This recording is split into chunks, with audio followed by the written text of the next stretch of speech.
So, I think what I'll do is get this fender off the other side, and then we'll probably put this trailer back somewhere. I might put it right back in that little cover that I had it in before. Place to keep it kind of safe, keep it out of the weather.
Okay, I still hadn't finished my cup of coffee. Let's go do that.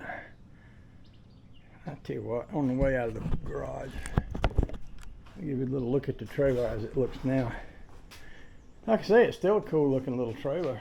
You could tow that to a car show just like that. I think what I'd like to do is fix this piece on it a little better. I've had it on it with a variety of different things in the past. Clamps and things.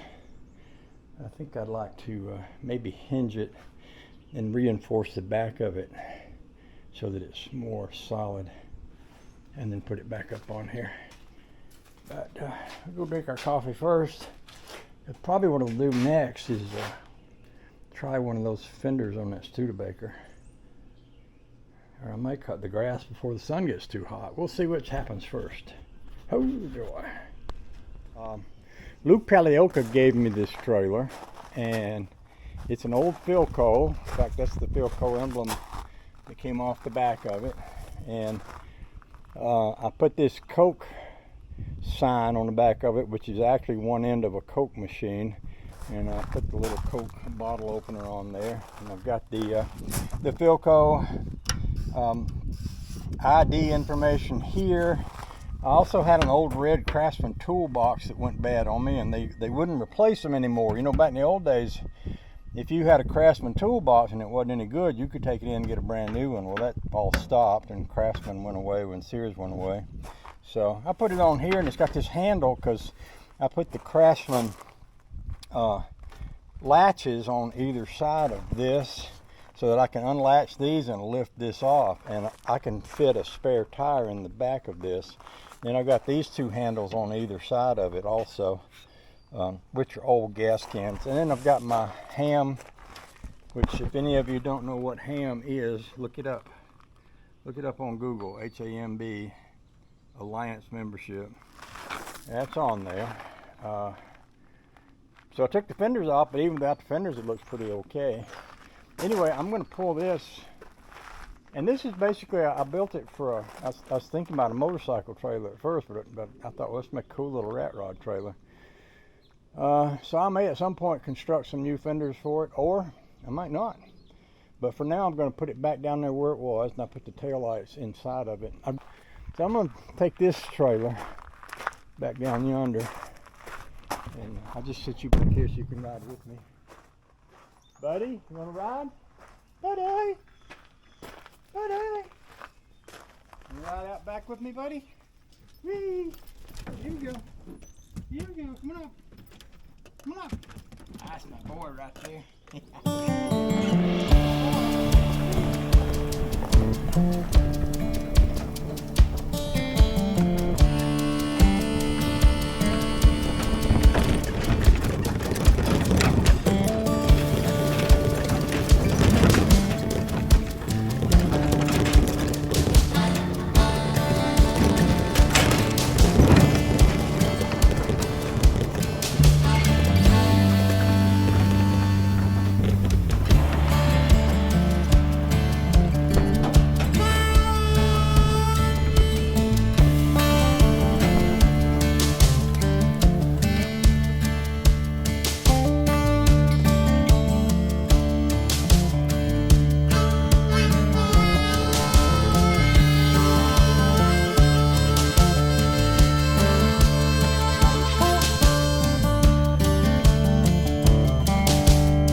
Have some little fenders, but I'm pretty sure they wouldn't be right for that trailer, although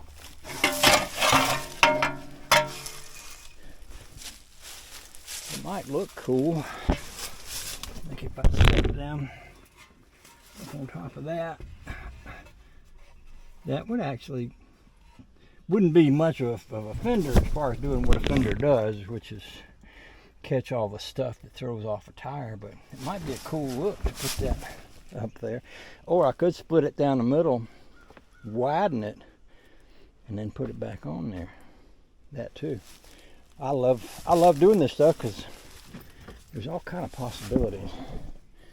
Stick around, buddy. We're still doing stuff here. We're gonna ride more. We're gonna ride some more. So I'm gonna set this down. I think I'll put these two little side panels. See, I had these made up for the insides of those Studebaker trailers. I'll put them in here. And I'll pull this tarp over this later. That'll be a good place to keep that though, for now. Good enough to keep the rain off of it. Not that it would hurt it too much to rain on it, but you know, rain makes rust and all sorts of other things. Sometimes it's nice if you can get something under cover. Buddy, you want to ride some more? Buddy, come on up, buddy. Come on, we're gonna ride some more. Whee, let's go. Whee, that's my boy. That's my boy. I put the camera right here. That way everybody can watch you ride with me. There we go.